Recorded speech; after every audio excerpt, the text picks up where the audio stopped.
you know what? We're going to get into the vibe, and that's going to be actually the first thing we're going to talk about today. Getting ready for this ripe and primed. Rip it and grip it. We started off spooky season very, very well. And we ended up binging. I don't remember the last time we've done that. Yeah. We watched all of Marvel Zombies. And so I figured, let's just get on here and talk about it. We watched it all in one night. Yeah. Well, luckily, I know that sounds intense, but there's only 4 episodes. Yeah. And each are about 30 minutes long. So, you know, it's like watching a movie. It's like watching a movie. We took a little break in the middle there. But no, we did watch the entire, what I assume is going to be the first season. It has to Lord be. willing and the creek don't rise. Are we doing a spoiler warning?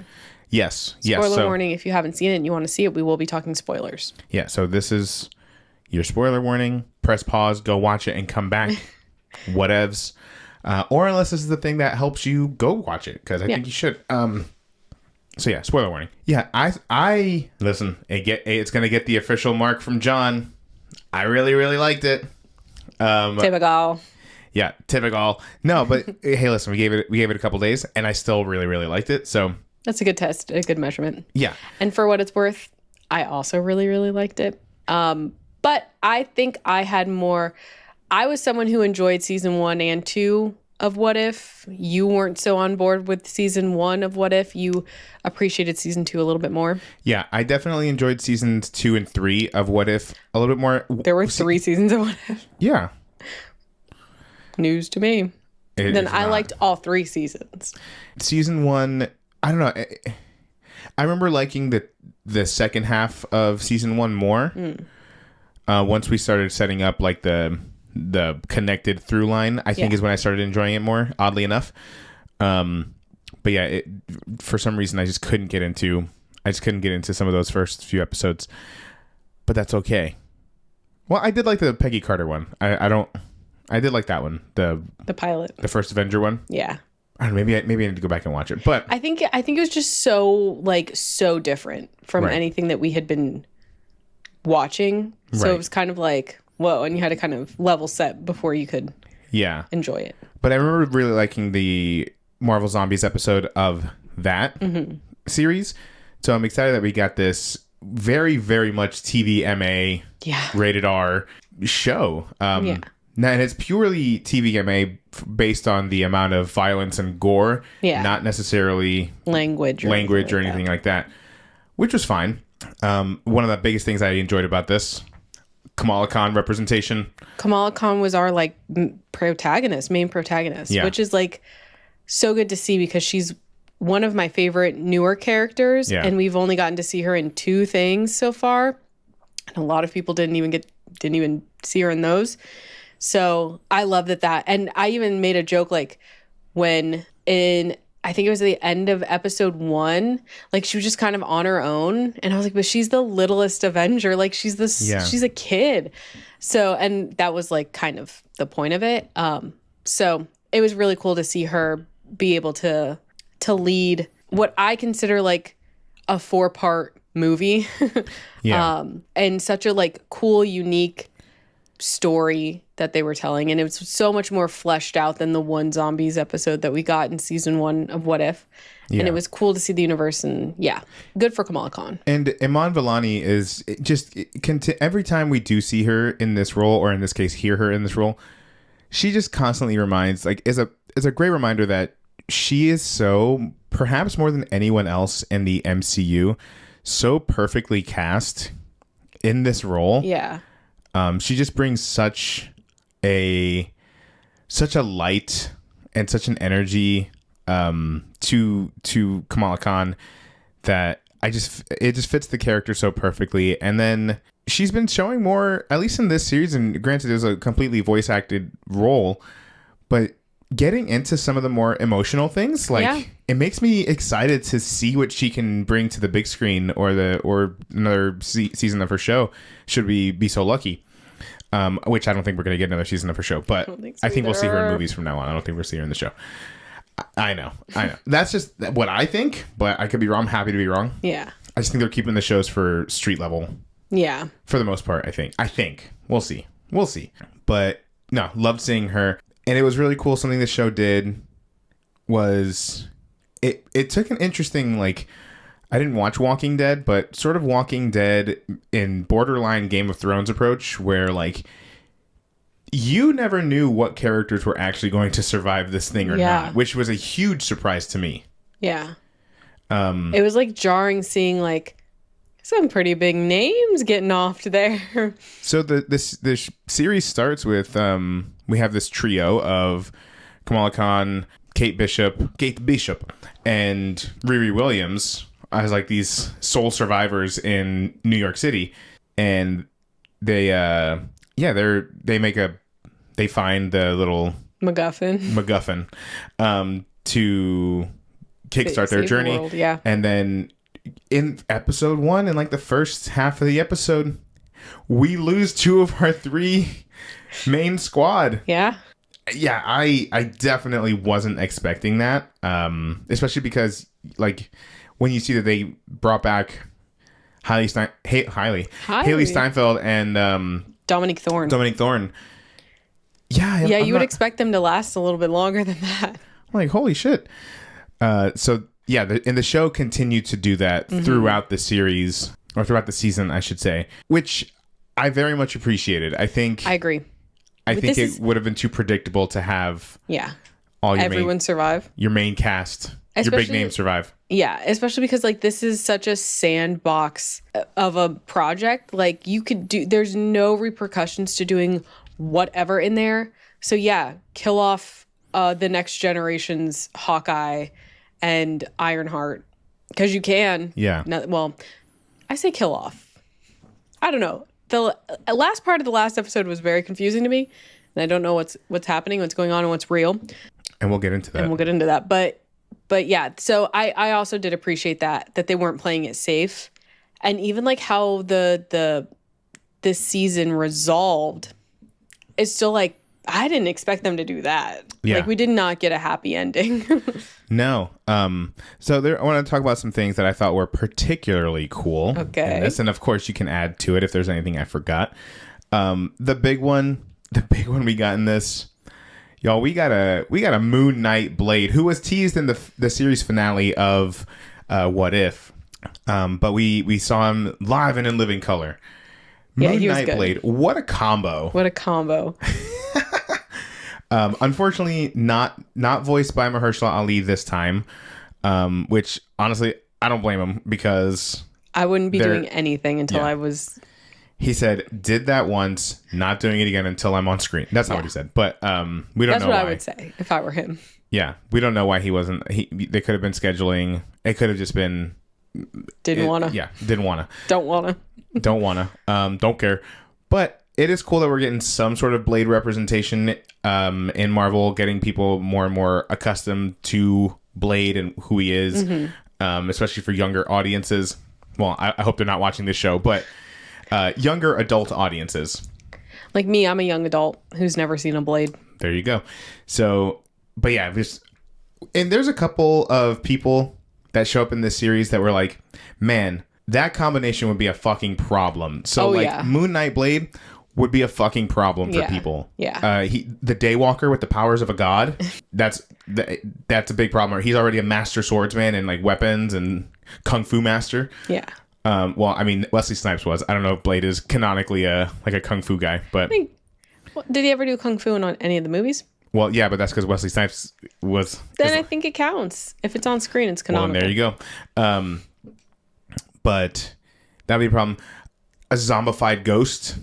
Ghost is terrifying. Big fucking problem for zombie, because, like, we see zombie movies and shows, and, like, they're all generally the same. It becomes a little more terrifying when they're able to start running, and even that's enough of a problem. Imagine if they turn invisible. When they have superpowers, and their powers still work, and they're, like, capable of learning. That's one of the scariest, like, new things they did in the show. I'm not familiar with the Marvel Zombies comics, so I don't know if that was a thing. But the fact that they can learn and their brains still function in some sort of way, that's a problem. Yeah. But yeah, in those early episodes, we saw, a zombie ghost, which was terrifying to think about. We zombie Namor. big fucking problem. Namor. Yeah, and zombie Captain Marvel is great. Would have been a much bigger problem had we not had freaking Icarus up there taking one for the team. So that was, I don't know why I love that piece of lore. They were dropping like, I forgot what the name of the field that was. Yeah, it was like the Battle of the Gods or something like that. Something like that. Shout out to Dragon Ball Z. But yeah, it was just this ongoing battle between zombie Captain Marvel and Icarus, and like no one goes through there because the people who try to go through there just die. Yeah. Because there's two beings that can't defeat each other. And I'm like, oh, that's so cool. That's like some shit you hear about in mythology. Yeah. So that was a lot of fun. Some other things I thought were cool. Episode 2 has this, it opens with this one shot. I mean, it's animated, but this goes to show how far, like, the animation for What If's always been pretty solid, but just to show like all the new tricks and stuff they keep learning as they develop these animated shows, that one shot was so crazy and so much happened in it. Yeah. And I saw someone tweet this, maybe on Threads, so maybe it wasn't a tweet, it was a post. But they said, Marvel Zombies proves one thing, and it's that the world needs more Shang-Chi. Well, yes. I could have told you that. I've been saying that for years, screaming it from the rooftop. I don't know about you. I purposefully didn't watch the trailers for this. I think I watched one. I'm sorry. Let me correct myself. I watched one trailer. It was like a teaser. I might have watched the teaser too. But I purposefully didn't read into a lot of this because I wanted to go in fresh. It's kind of our thing here now. It's just trailers always show so much. Too much. I didn't realize that Kamala Khan was going to be like the main character. Mm-hmm. Me neither. And I didn't realize some of these characters were going to have such big roles. Shang-Chi plays a huge part in this show. Blade plays a huge part in this show. But, I mean, we're kind of getting introduced to Blade. And this one thing I will say, in the most weird way possible. Like, yeah, they're like, here's this real fucked up version. Don't get used to him. I mean, he's awesome. Don't get me wrong. He is awesome. But, like, really random way to get introduced to him. But, yeah, Shang-Chi and Katie, who's played by Awkwafina, yeah, they play a big part in this show, which is really, really cool.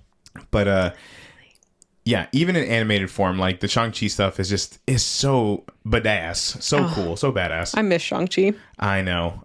So we're with you, Simu Liu. We need more Shang-Chi representation.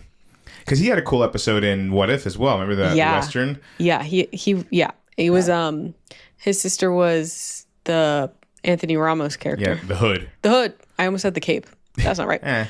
Close enough. But yeah, and like, I love Shang-Chi. And that's something, again, I appreciate about this, again, sandbox of a project. Like, you can pull in Shang-Chi. You don't have to, like, show how he's interconnected to all of this other bullshit. And then we can actually just, like, have Shang-Chi in something. We can have Kamala Khan in something.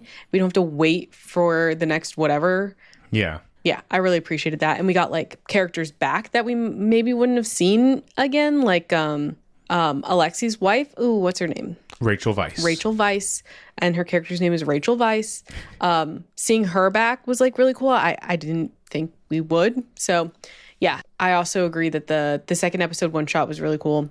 It reminded me of something that they would do in a Marvel show. Yeah. So I'm glad that they, like, added, like, an homage almost to, like, I guess Daredevil. Like, that's like the most infamous one shot in a Marvel show. Right. But just seeing how crazy things would get in a zombified Marvel universe, because we're seeing people being accidentally turned giant with Pym particles, or zombies that are turned giants attacking other giants. Just these unintentional kaiju battles. And then the one thing was like the zombified trolley driver. Oh, he's still whipping that thing around. Yeah, so all of that was really cool. But yeah, characters like Yelena Belova, Alexei, like, no one was safe in this. And something I love that when Marvel does it, they don't do it often because we don't normally see heroes fighting other heroes. And when we do see these superpowered characters, it's a lot of times it's like they have like almost the same power. But I love when characters who have different powers or different skill sets are fighting, because it shows how they would use those skills against each other. And Thunderbolts did it a little bit. So, like, especially, I'm using Ghost as an example. So, like, you know, if you have someone who's like a combat expert, how the fuck do you fight someone who can phase through anything, you know? So we saw a lot of cool stuff like that. One of the biggest surprises, even though she's done it before, but she hasn't done it in a long time, we got the return of Elizabeth Olsen as Wanda Maximoff. This time, not the Scarlet Witch, the Queen of the Dead. Did she do it for What If? Well, she was a fucking zombie that whole time, so I don't think we heard her speak. And I don't know that she's. I mean, I'm prepared. She might have done What If season 3 if Wanda was in any of that. I'm not sure. I don't remember. I don't remember either. But it is nice because there's something that's so like soft and warm about Elizabeth Olsen's voice that's so at odds with everything Wanda was doing in this and has been doing since WandaVision. That makes it even more like when she's trying to be like, no, Kamala, I'm gaslighting. When she's trying to gaslight Kamala, like it works so well. It's so scary and terrifying because she is so Elizabeth Olsen, like sweet sounding and warm and like comforting. Yeah. So I'm glad I didn't realize it was her at first because I'm never sure who's coming back and who's an impressionist. Right. So like, man, this person sounds a lot like her. No, I could as soon as she started speaking as her like normal self. Mm-hmm. Which if she was also doing the zombie voice, good for her because those are two completely different voices. Right. They probably got Alan Tudyk on the ones and twos for that one. But yeah, and I appreciate the different type of villain we have here. Yeah. Where it's like I'm doing this for the greater good, but really it's like, what? I don't really know your real intention. Yeah. So it's like, are you really trying to change it back? Are you trying to make people think like? So using that reality warping power is interesting because that sort of plays right directly into the ending of this hopefully season. We also saw characters like Spider-Man show up. Spider-Man is actually the reason why this was a series and not a movie, was because they can't use Spider-Man in a movie like that without it Sony being directly involved. Yeah. So we also had the voice. What's his name? From the Neighborhood Spider-Man came back to voice Peter. It's something like Hudson Thames. Yes. I was gonna say Thudson. That's not right. Thudston. Yeah, he came back to voice Spider-Man for this. We get some gnarly zombie kills in this. Yeah. One of my favorite is Spider-Man where he rips all their heads off at once. Yeah. I like when Alexi was just like smashing them. Yeah. Blade cutting people directly in half. Yeah, cutting tiny Ant-Man in half. That was just impressive. Really solid kills. So if you're a fan of action and gore specifically, if nothing else, you will enjoy those. And there were some. I mean, I wouldn't say that I got jump scared, but there were a couple times where John did jump a little bit off the couch. So I think it's not like scary horror scary. Right. It's not scary. There's some thrills in there. There's some thrills and chills in there. Some dark imagery. And of course in the show we realized that we got a little T'Challa cameo, which was really cool. We didn't hear them. They specifically left his voice out because they didn't want to have to. They essentially were trying to, honor the memory of Chadwick Boseman. So they purposely didn't have even him saying Wakanda forever, which they could have pulled from something else, but yeah. they chose not to. He also sacrificed himself. And he sacrificed himself. So in this universe, it was a very clever way of doing that. I'll give them that. So we had a zombified Thanos, that's where we learn the zombies can learn. Like they can figure shit out. Like the Infinity Stones. Yeah, they can learn how to use those. Not good. So they destroy the stones, but it creates this big, infinity energy that's just unchecked. So they send poor Bruce Banner down there. They send the Hulk down there to soak it all up. And what's that? Atlas holding up the Earth. Yeah. He's like, oh, ooh. So the whole time, Wanda's trying to get to him to siphon all of that energy so that she can use it to bring the world back, and eventually she succeeds. She succeeds, which is crazy that they ended the show that way. But it seems like all is normal. Kamala's got her friends back, but then she starts seeing these visions that perhaps everything is not what it actually seems, and we are left there. Yeah. So there has to be a second season. With the way it ended, I'm like, yeah. I mean, honestly, if they left it there, fine. We'd just be left with the thought of like, man, that's fucking terrifying. Yeah. But I think you could get another solid 1 or 2 seasons out of that. Yeah. I agree. We'll see how it does, I guess, if the reception is good. Overall, it was a super solid series. Yeah. Especially considering how little time they had. I mean, we are building off of that What If episode. And we're kind of just going by like, you don't need to know how we got here. We're here now. This is what's happening. We're starting from here. You didn't have to burden yourself with like backstory. Yeah. Or anything like that. So now the events of What If sort of come in. You definitely don't even need to watch it because they do recap it a little bit. But if you wanted a little, taste of what you're getting into, that season 1 of What If, that episode in that is very good. So yeah, but this on its own, I think is a very strong show. Marvel Animation, I feel like their shows just keep getting better and better. So yeah, I would love to see another season of this. I'd love to see this story continued, especially when you have the strong performances that you had in there. You had the great animation. Yeah, I really enjoyed the show. So, and again, it's the perfect way to get into spooky season. So yeah, good. It's a good investment for the 2 hours. It's worth the 2 hours of your time. Oh yeah, and it's super quick to get through. So yeah, if you just binge it, we don't normally binge shows. So yeah, but this one was it's a fun watch. It's a very, very fun watch from beginning to end. So cool. Let us know what you thought of Marvel Zombies if you checked it out. Would love to hear your thoughts and theories, maybe where we're going if we continue this series.